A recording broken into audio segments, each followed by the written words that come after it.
Okay, in this video we're going to show you how to connect your slasher onto your tractor. Basically, as a starting point, we're going to remove the pin out of either side. One out of that side, one out of that side. Right, so now that lets the arm move all the way out. So we'll push them all the way out. We're going to remove the pins from the slasher. Now, some slashers have two different size pins, whether it be left or right. It just depends on the tractor as to which side they need to be on. Usually just undo the nut, turn it around the other way, put the nut back on if required. So now, what I'll do, we hop on the tractor and we reverse the tractor back so we can see the eyelet basically lines up with here. We'll always be within a little bit, but same thing. There's a bit of movement in the arms, up and down. We can lift it up because of the rear hydraulics, so if anything, leave it a little bit low and then you can lift it up yourself and just pop it on. So I'll just reverse the tractor back now. Okay, now we've reversed the tractor back, we're very close. So what we'll do, I'll just put the camera down and we'll give that a lift up. Just need two hands to do it. We'll lift that one up and we'll slide the pin in. Sometimes you might need to rock the tractor backwards and forwards, get a little piece of wood so you can put in here underneath and push the slasher backwards, or you might go around the back of the slasher and push it forwards. It just sort of depends on where you're doing it, what the ground is. If you're doing it on the side of a hill, obviously you're not going to be pushing the tractor anywhere. You'll move the slasher. So just get yourself a pry bar or something like that. Makes it a bit easy. But I'll put that on now. Okay, so we have the left hand side up and in. So now with that one in, we can then take our centering pin and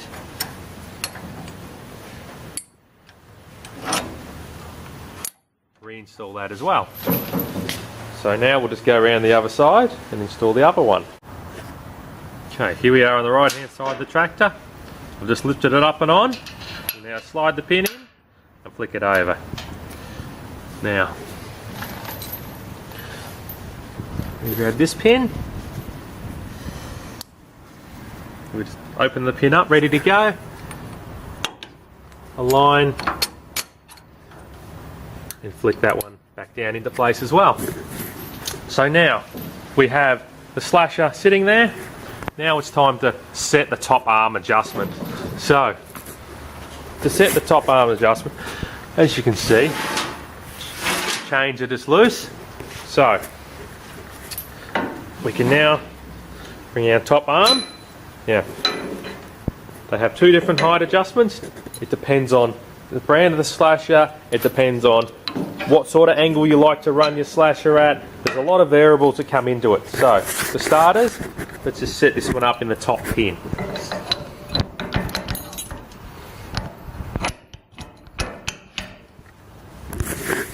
Okay, so I've just put it in the top pin there.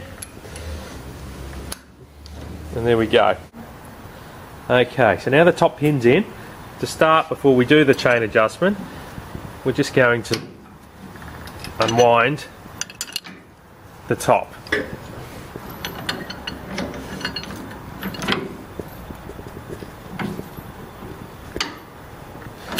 Depends on how often you lube these as to how tight they will get. This one's been sitting outside in the weather for a while, so they tighten up. So what we'll do now, we'll also put a little bit of grease on either one, and then when we set their chains and wind it back in, the grease will help lubricate the threads. So there we go, we've got a bit of thread showing there, a bit of thread showing on this end. So now we will set the chains. What's going to happen, we'll make the chains as tight as we can. The chain self-centralises, so don't worry about making them even really. You hook one side on, then we'll go and hook the other side on. So to start with, let's just hook one side chain on. I'll do that and then I'll show you how we set the setting on the other side. Okay, so we have one side on, now we're going to put the other side on. So quite simply, we're just going to pull on the chain.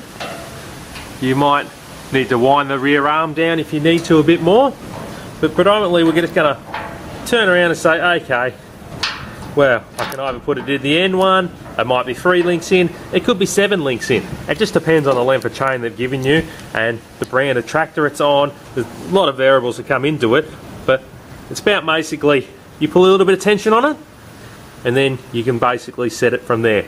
So you put some tension, then you put it in the appropriate link. So I'll just do that now. Okay, so now with our chains on,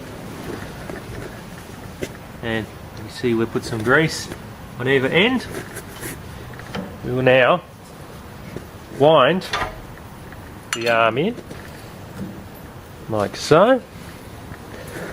So basically what we're doing here is taking up the slack in the chain. So to keep the slasher sitting level, so if you find your slashers down too much at the back, what you need to do, you need to shorten this top arm. If you've shortened the top arm all the way and you're out of adjustment, you need to take a link out of the chain. Make the chain a bit shorter. So what you'll do, you might even take 2 links out, but just be sure not to take too many. You can always put a joiner in or something like that. So now, so we just made the chains firm. So with the chains being firm, it's going to be relatively right. I can see I've got a bit of thread left at either end, so I know I've got enough adjustment to go up and down or left or right. So if you can't get the back of the slasher high enough and this rod needs to be shortened, if there's no thread left to shorten it, you make the rod longer again and take a link out of the chain and then try again. You don't have to take the link out, you might just be able to put the D-shackle through or put it through a different way to make it work differently. But that's basically how you organise keeping your slasher level. And then once you get it roughly level, it's good. It's you set and forget. You'll never need to adjust it again.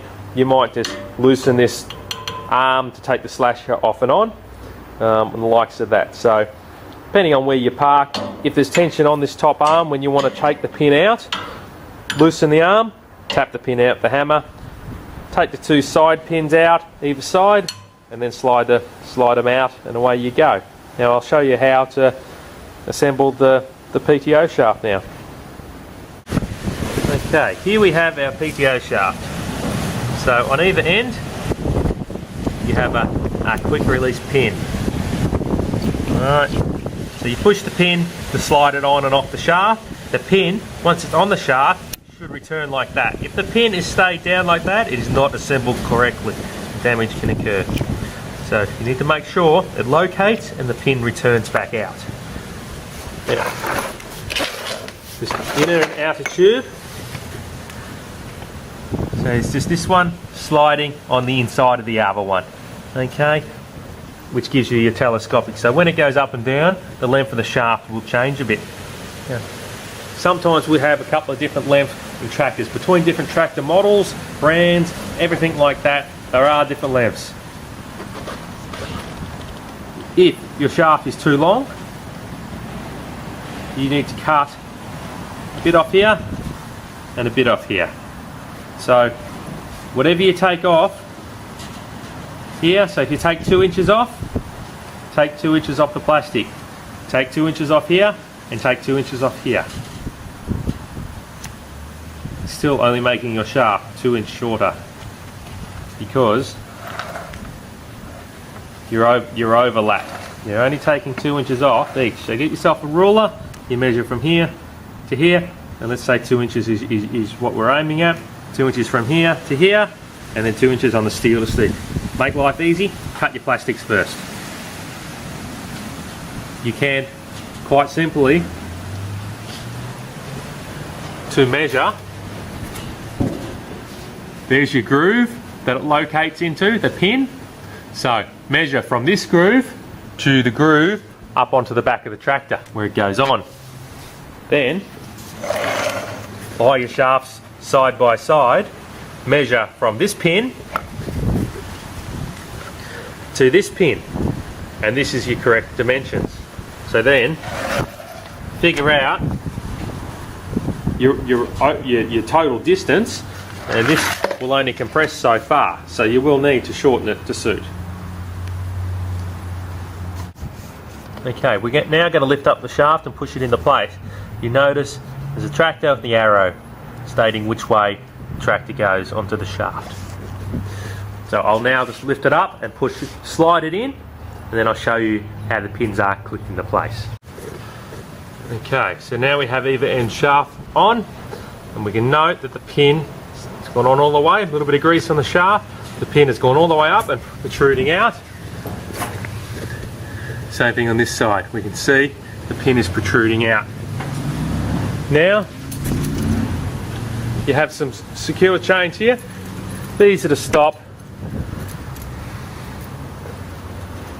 the outer sleeve turning. So, again, we can just secure that onto there, and it stops this turning, so it doesn't build up the grass and doesn't catch on fire. So, just secures it all in place, and away it goes. It's good to change your oil in your slasher once a season, always good. You've got a fill limit here. Quite simply, you probably there's no real drain, so you can either pull the slasher to bits or you pick the slasher up with the front bucket on the chains or whatnot, and then you can undo that, drain the oil out, lower it back down, and you'll put the oil back in the top in the breather cap here, unscrews, and then away you go. So that there is how we fit our slasher. So once you're driving and that sort of stuff, you can adjust your levels by turning the top arm backwards and forwards a bit. A lot of it is just a little bit of trial and error. Everybody wants it done a little bit different. It's just about making it work, making it happen for what works for you, really. As you can see. So removal of the slasher, very simple as well. Take the two pins out, take the top pin out. Basically you'll leave your shaft on the slasher most of the time. You probably won't really take that off, so you'll just press the pins at the tractor end and wriggle it off and bring it back, and then let it sit down on here. Don't let it bang down and you can try and dent it all and that sort of stuff. You basically just place it down. If it's going to be sitting out in the rain and that sort of stuff, it's a good idea to put some grease and stuff on the splines. Even get yourself a tarp and keep them covered up. It just makes everything last a little bit longer.